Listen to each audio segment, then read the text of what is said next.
Welcome to the How Did Show, where interesting people answer the questions, how did I get here? And how in the hell did I get here? With your host, Donovan Corneets. What's going on, everybody? Thank you for joining me on another amazing episode of the How Did Show. And this one right here, this one is just like near and dear to my heart. This is special to me. Hopefully it'll be special to you. So let me tell you about my guest today. So my guest was born and raised in Toronto, Ontario, Canada. He attended my beloved North Carolina State University, go Wolfpack, 2011 and 2012 as a basketball transfer and helped them reach the Sweet 16, a moment I'll never forget. Now, after that, he played as a pro for 10 years in some places like Hong Kong, Romania, South America, and the NBA's G League. So y'all show some love for my dog, Alex Johnson. What's going on, man? What's up, man? Thanks for having me. Thanks for being here, man. We've been trying to work this out for a while, so I'm glad we could finally get you on the show. And man, this is special to me, man. I had to have my gear. You know what I'm saying? You got the gear on. Yeah, you got the gear on. I had the fresh little dad hat on. Yeah, you know what I mean? Gotta have the dad hat on, man. And I always have like my random NC State gear everywhere. So it's just an honor to have you on the show, man. So I truly appreciate you making the time for it, man. No, man, it's my pleasure. All right, so the room looks good, man. The room looks good over there. Trying to be official, you know what I'm saying? Trying to make it look like I know what I'm doing. Well, so look, usually we will go right into the show with your "How did I get here?" question, but I got to show you a piece of memorabilia that you were a part of. So I'm gonna bring this out. I took this off the shelf because I knew he was gonna be on the show. So this right here, bam, it's a basketball from 2012 that you had allowed me to come to the training facility and get signed by the players. This is in between the time of like you're about to go play for the Sweet 16. You got like Scott Wood is on there, CJ Leslie is on there, and of course yourself. So I wanted to say, man, thank you so much. I'm gonna tell you why it meant so much to me. I don't know if you remember this, but my youngest son, had been born like on March 10th, right? So like right before that. And so the day that I came, got the basketball, and you took me into the training facility was the day he was getting, like, we were coming home from the hospital, right? So like on day that I got to like bring my son home was the same day that I got this basketball. Two joys. Yeah, it was really right fun, man. What's funny though is I told my wife, I was like, look, when do you think they're going to be releasing? She's like, oh yeah, they said it's going to be like another like 6 hours from now, so don't worry about it, you got time. So I was like, cool, jetted, because we were in Durham in the hospital, right? So I had to drive to Raleigh, flew down, speed limit, but yeah, I flew down the highway, went to the store, the Wolfpack store, got the basketball, had the gear on. You were like, showing me around, introducing me to people in the locker room. Everybody was in there signing the basketball. It was a dope experience. While I was there, I'm thinking like, yo, how many fans, alumni like get this experience? This is the most amazing thing ever. My wife calls me like, they're releasing me in like 5 minutes. I was like, what? I said, no, you said we had like 6-7 hours. She's like, nah, they're doing it early. We're getting released. I was like, dang. So I had to leave, but then I didn't want to be like rude because you had been so gracious to let me come in there. But then I was like, oh man, like I gotta go, but I couldn't be too sad because like it's my son, right? So it was like this weird for sure. Like I wanted to stay and kick it, but like, but I kind of gotta go get my son from the hospital. So it was a crazy day. I don't think you ever knew that part of it, but that's why that meant so much to me, man. That's dope, man. Yeah, and I know you as a new father, you get it. Yeah, I'm definitely figuring out now. So, man, I'm glad that I was able to make that happen. Like, and it goes to show you, like, just how like these different interactions we have together as like, just as people like go so far. Something like so simple that we would think like, oh, that's nothing. Yeah, no big. Like, man, it was like you were like, man, it's one of the days I'll never forget. Yeah, it's forever in my memory, forever. And that's like, is this a connection I always have with that moment, man? So thank you so much for that. No problem, man. All right, so yeah, now that I'm like fanboying, we'll get past that. But I had to show you. I still got it, man, from 2012. Nah, man, that's dope, man. That's special. Yeah, man. So we're gonna get right into it. This is the How Did Show, and so that means you will answer the first question of how did I get here. So let the people know, how did Alex Johnson become Alex Johnson? Okay, so I started playing basketball when I was about 3 or 4. Also played hockey. Okay. Really good at I was really good at hockey, and then I got to that point where I was in grade 6, and my mom was like, "Yeah, this sport's too expensive, so you're gonna have to play basketball." Right. So Too she much got me equipment. my own. Yeah, so she got me my own hoop. Just started playing in the neighborhood, and that's when it really got serious for me. So grade 6, till now, it's been pretty serious. Okay. Um, that's how it started. Yeah. So like, 'Cause how did I that thought, become like going to? Because you were in Cali, right?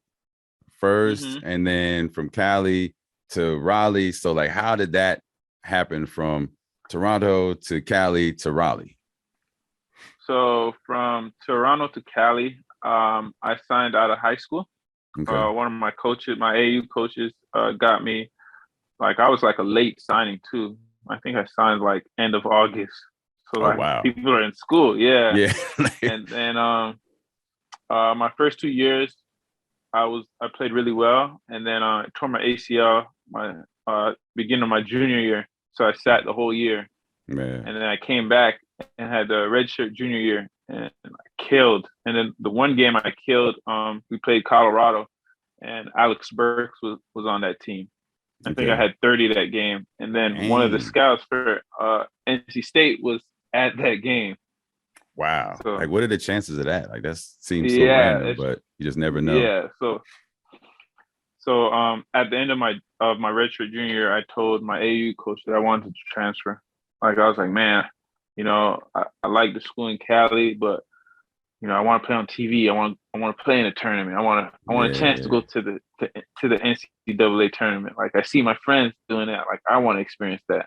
Right. So For like, sure. and then I took a visit. I had a couple of schools. So I had Butler. I had Utah State. I had Florida State. And then, but I took the visit to NC State, and that visit was crazy. Just like coming off the Wow. plane, people knew who I was, and Yeah. just the energy that Raleigh had was just like infectious.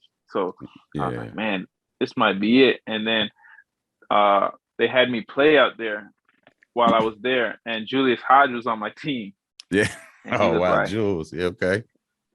man, you got game, man. He was like, you're an idiot if you don't sign here.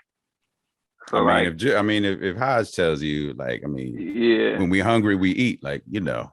And it's funny too because like at that time he was just like, you see him on TV, man, this guy played in the league, like he knows what Man, he's yeah. talking about.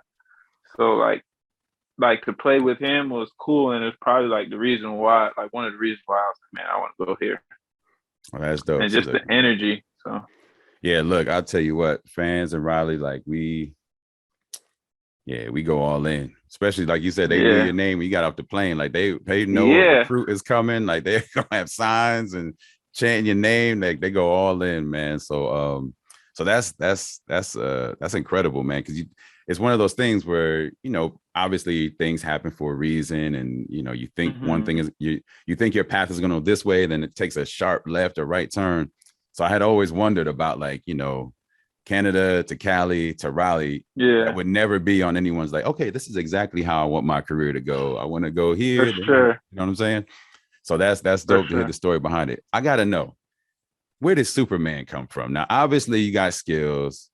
Obviously, hmm you could throw down with some like almost extra human abilities. But let me know, where did Superman come from? The name Superman for So you.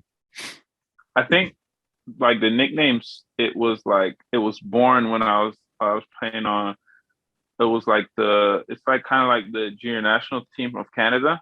Okay. So it was the men's team and the women's team, and this was when I was in grade 7, and we went on a trip, and they didn't know I could dunk. So I was dunked one, and the girls were like, "Wow, you're like Superman!" Like when you jump.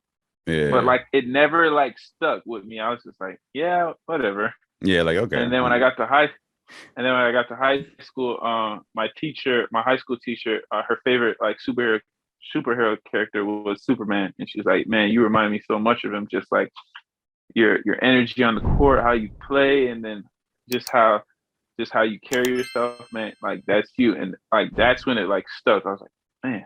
Okay, man, this is what I'm going with.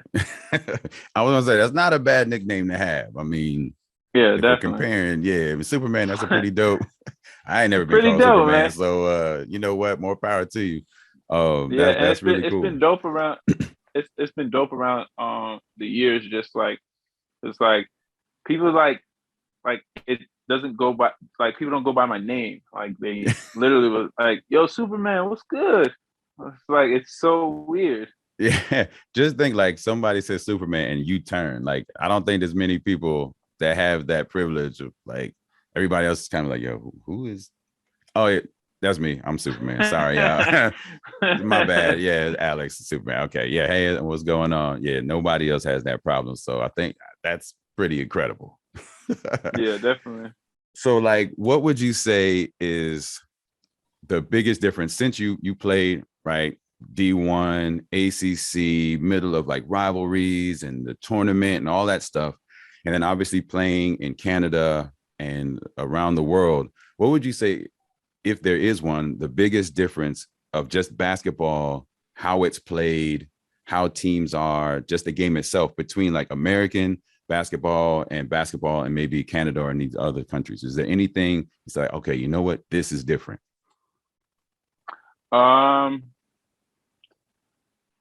I would say, to be honest, like when I was growing up, I think just the competition level from the US and Canada was just like a huge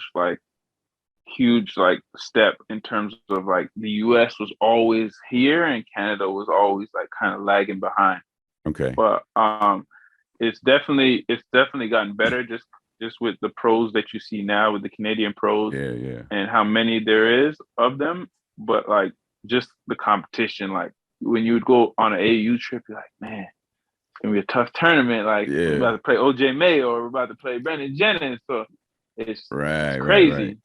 And just the energy of like the gym, like I compare like my time at NC State, like when we played Syracuse and there's like 19,000 in the building. Like, when you play in Canada, there ain't no 19,000. Are you kidding me?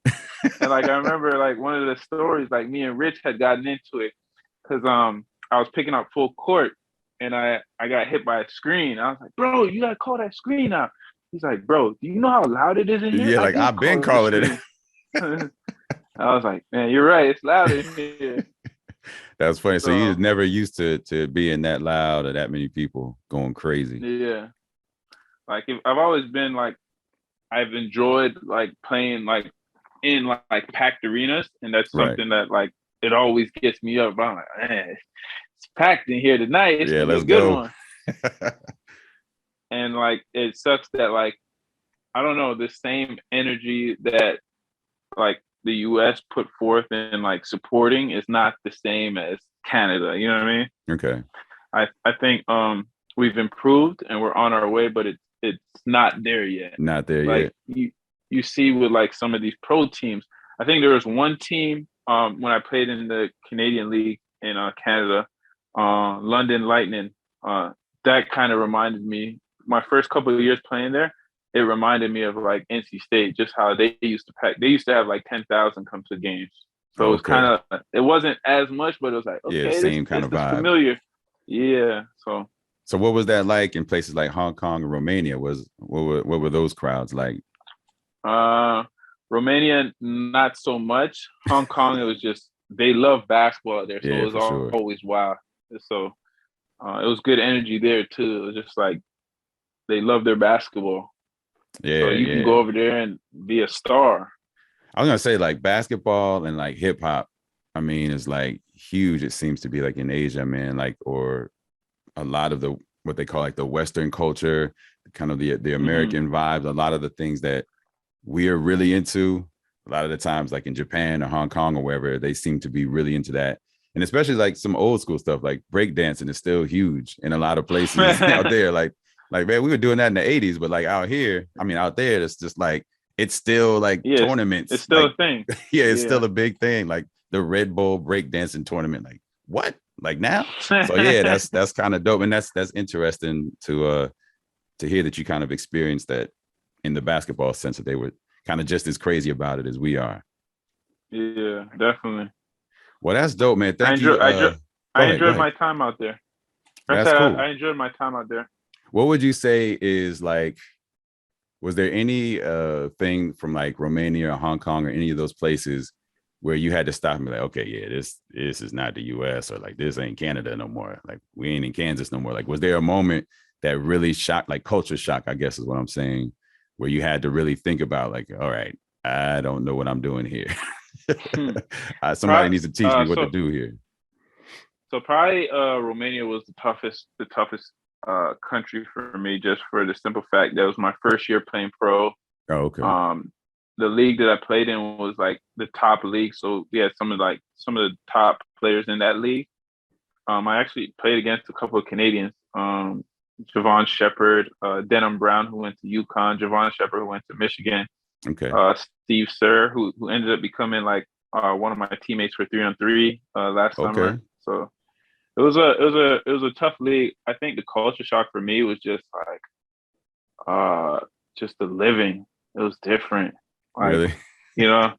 Like how like we come over here and we're like, dang, where's Wi-Fi? First world problems. Like over there, it's like, oh yeah, that's normal. Like there's normal that you don't have Wi-Fi, or it's normal that that there's no washer and dryer. That you gotta, there's a washer, but you gotta hang dry it out to dry. Yeah. I can see that.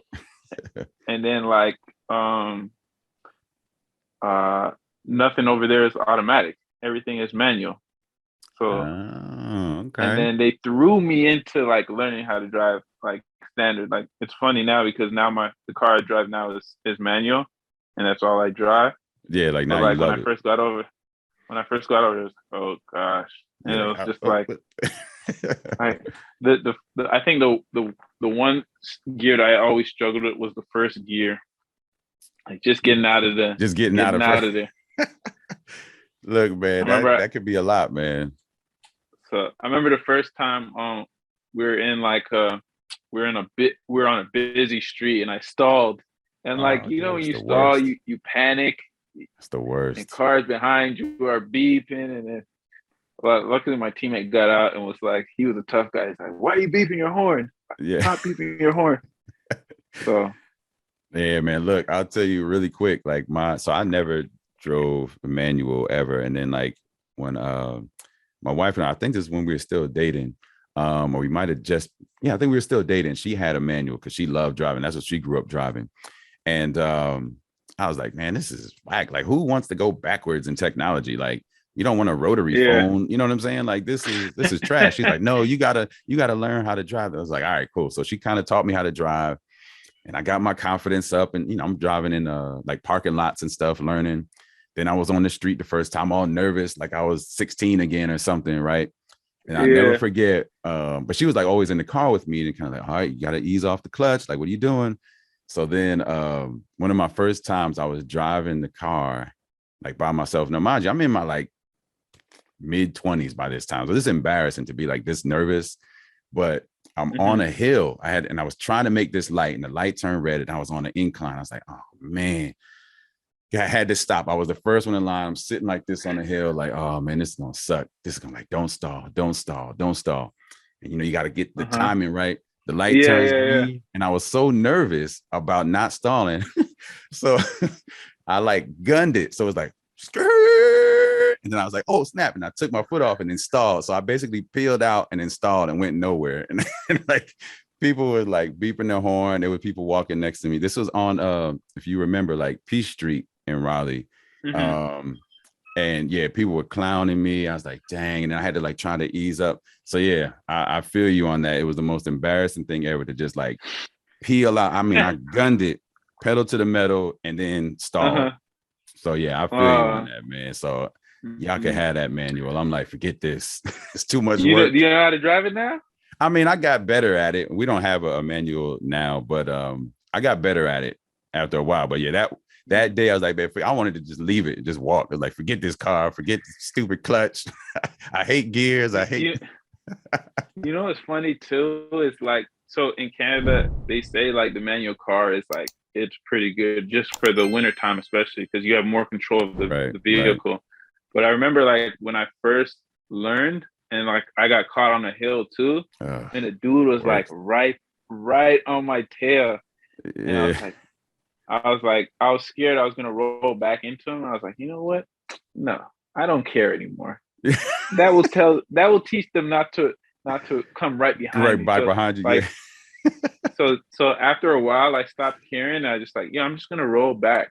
And then I started rolling back and people were like, oh crap, this guy's rolling back. Yeah. But it was like I got more confident where I was like, no, I'm not gonna stall, or I'm not gonna put more pressure on myself where I don't know. Like I don't know how to drive. Like you don't exactly. And it was just my first time like being in that situation, so I freaked out. And I just completely ruined the entire. It was embarrassing. I told my wife about it. She was cracking up. She's like, "You idiot! Like, how you just gonna peel out and install?" I was like, "It's funny too because I'm trying to teach my wife how to, and she is no bueno. She does not want to have anything to do with it. It's like you gotta create a new fold in your brain to like work with your left foot and your. She was like, "It's just too much thinking, and like I don't need to do." I was like, "Man, you can't call yourself a real driver if you don't know how to drive manual."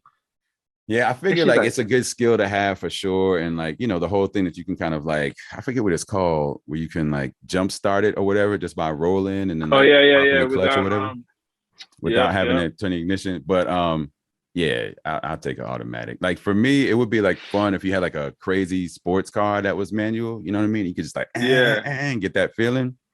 But just like going to the grocery store, I'm good. Yeah, I can have that. But look, man, that's actually really funny to talk about. I haven't thought about that in a long time when I completely just screwed that all up. But look, man, we're gonna get into the next phase of this show, and that is we spin the wheel of what. We're gonna bring this bad boy out right here. Okay. All right, so yeah, man, official. Okay, so I'm purposely not letting you get any. You're not cheating. So I'm gonna spin this bad boy, and whatever it lands on, you got to answer. All right. Sounds good. Let's do this. Let's do it. Okay. Got the wheel of fortune. Body part. All right. I know it sounds crazy, but it's I promise it's PG. So if there's a body part that you wish you could like have the ability to take off and put back on as you needed, what would it be and why? Body part that I could take off and put back on? That you could detach and put back on. I told you this was going to be silly stuff, man. Okay, why would you detach it though? Look, you're asking too many questions. It's not that deep. I don't know. Maybe curious. Like, I don't know. Like, so I know for me, like I was thinking about this, like, this is ridiculous. But then I thought like, when you're laying in bed, right? And you spooned up and you like the big spoon, you're on your left side, but this arm, you're just like, you don't know what to do with it. You're laying on it. Like, I wish I could just like pop that arm off so I could lay flat, have my other arm around it, right? And then we done spooning, then I can like click it back in. So that would be my reason for detaching a body part.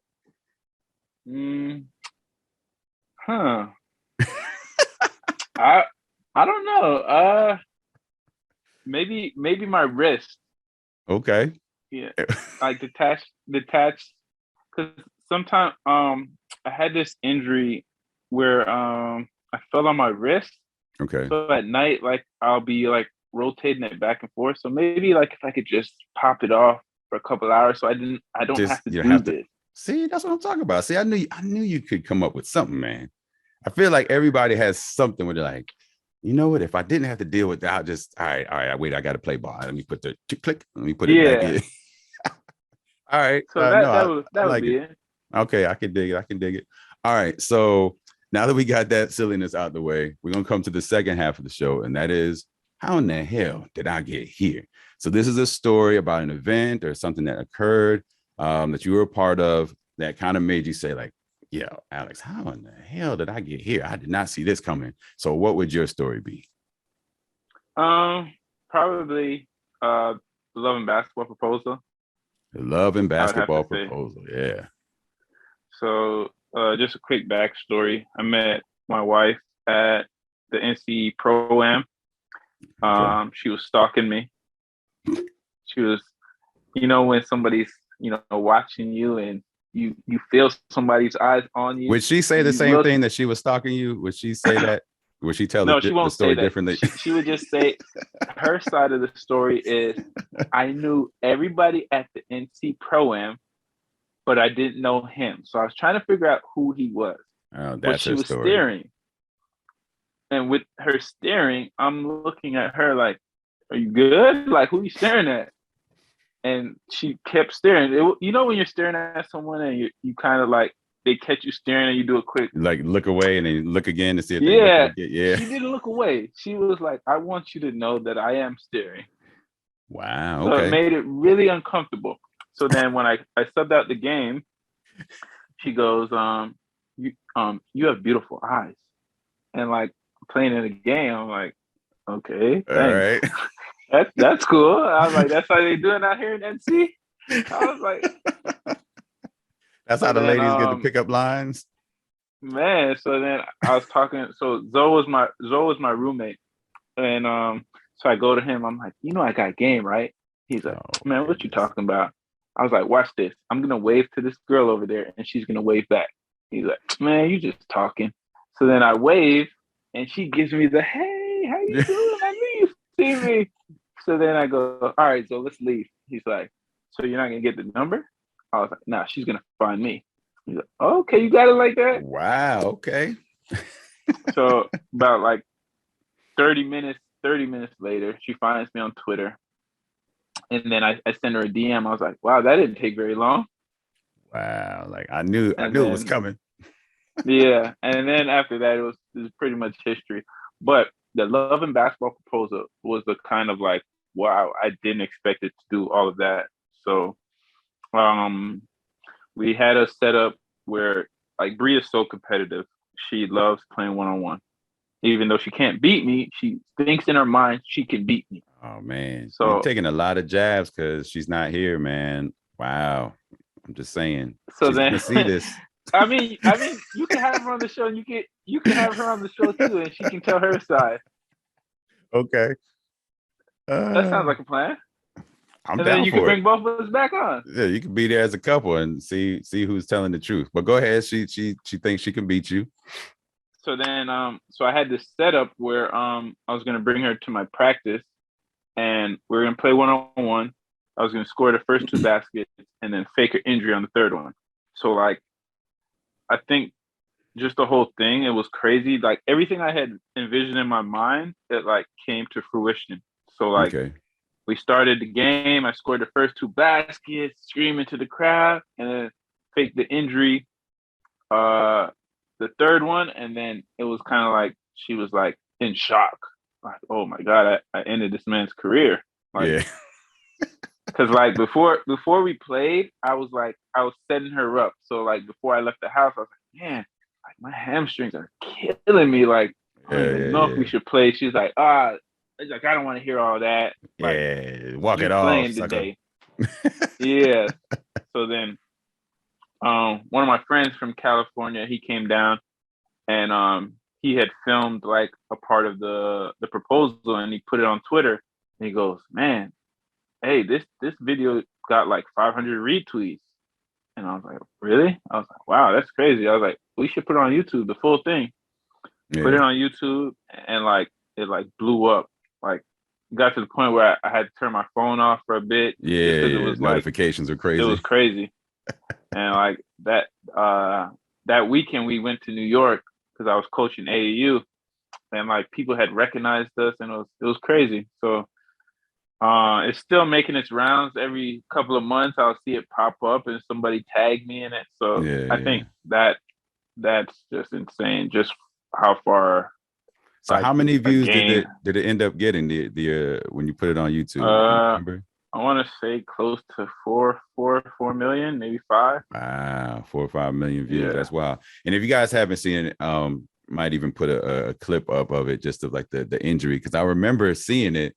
And I didn't realize what I was looking at. I was like, oh, then like what happened to like where did you have the rig? You just had it in your pocket?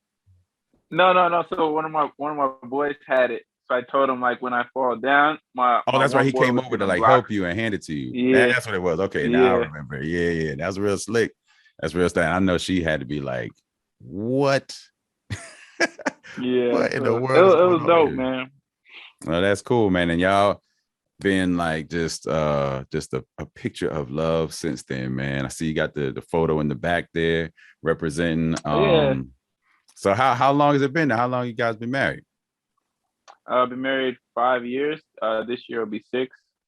See, look, I'm 10 years ahead of you. Yeah, we're working on 16, my wife and I. Oh wow. This year, man. But that's dope. And congrats on the baby. I know you're appreciate your dad, doing your thing. And how has that been? It's been interesting but fun. It's crazy that sometimes you just look, you're like, wow, I brought somebody into this world. Look, man, all the time I'll tell my wife, like, even though my kids now are 10 and 12, and I'll look at them like, yo, we made people. Like, we created people, like new humans are here because of us. It's kind of blows your mind a little bit. But yeah, it's the most interesting, crazy, but beautiful, fulfilling, nerve-wracking experience. And it's only going to get more interesting. Yeah, it's Let's say that. It's crazy that you say that. It's like you're like, oh yeah, you're like, yeah, my kids are 10 and 12 now. I'm like, man, he's only 6 months. I was like, dang, he's gonna get up there. Yeah, man. And it's funny because I have people that I know that have kids that are already like college age or whatever, or got kids of their own or whatever. So there are people that like I went to high school with that are like grandparents, and that blows my mind. So even for me looking at them, like, damn, your kid is 18, like what, 20? And then they look at me like, oh, crazy. I got kids. And now you're looking at me like, yeah, I got a baby. You got like damn near grown men. But yeah, man, it's wild how everything flies by. And it's like these phases of pieces of the childhood and your parenthood that you remember and hold on to it. And you just look up.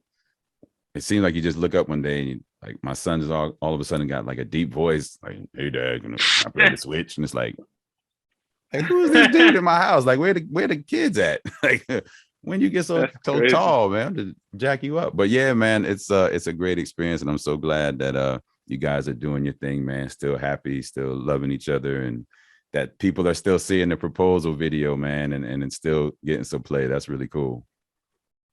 I appreciate it. Yeah, man. So look, let the people know what you got going on. I mean, you have anything that you're a part of? Anything you got going on you need to plug? Let the people know. Not so much plug.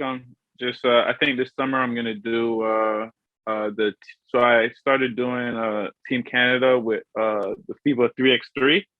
Okay. Last summer I played in it. We lost in like the quarterfinals. I think we had a chance to go to. So that was a chance to go to the Olympics. So that was kind of really. That's right. They did the 3-on-3 in the Olympics. Oh man. So just preparing to maybe go for another run at so the next Olympics is what was it next year or? Yeah, I know it's like weird because they had to push it back a year, so it's only 3 years. So I guess it's in like 2 years now or something like that. Yeah. So prepare for that. I'll probably do some this summer. Maybe I think they're having the British Commonwealth Games, so I'll probably do that. See what we can do. See if we can medal there. We had a chance to get a medal in they had a Mayor Cup, so it was in Miami last November. Man, yeah, and we lost in the quarterfinals. Yeah, we lost. What's with you in the quarterfinals, man? I don't know, man. It's like it's crazy. Ever since I played this game, I've yet to get out of the quarterfinals. I was gonna say like Sweet 16 and then quarterfinals. Man, it's tough, bro. I mean, not it's to like reopen old wounds, but yeah, man, that's tough. You already know, man. It was like one play away from playing Carolina again, and I think we win that game if we play them again. Oh, it was Kansas, wasn't it? No, so we beat Kansas. That's right. We You would have beat played Kansas. Carolina if we beat Kansas, we'd have played Carolina in the Elite Eight. We beat Carolina, and then you know what I mean? You just never know, man. That's crazy. Believe me, it's tough because I mean, we really haven't been I know. too good since then, man. It's been kind of tough being a fan. Had our little moments here and there, but it's been real rough. But look, man, I truly appreciate you being on the show. Let people know where they can find you on social media. At Superman Johnson, Twitter, Instagram, Facebook, Alex Johnson. All right, cool, man. I appreciate you having me. This was dope, man. It's always been a pleasure just rocking with you, man. I've been following the journey, and it's just always fun to see like what you're doing. It's crazy sometimes when you just hear the commercials. You're like, man, I know that guy, man. Yeah. I used to let him get free tickets to my game back in the day. Yeah. So I'm just happy and I'm just excited for what's next for you. I know it's gonna be big. Man, I appreciate that so much, man. That really means a lot. And yeah, man, I already told you, man, you've been a huge part of like just like so many memories that, you know what I mean? Like maybe you would never think of, but so many memories. And yeah, it's been dope kind of following your life, your career, and everything that's going on with you. So all the best to you, man. Continue to be blessed. Keep doing your thing. And everybody out there, be sure to check out the next great episode of The How Did Show. We'll check you out next time. Peace. What's going on, everybody? Thank you so much for joining me and having some fun as we interview some really, really interesting people. So go ahead, like, comment, subscribe, and be on the lookout for more episodes of The How Did Show.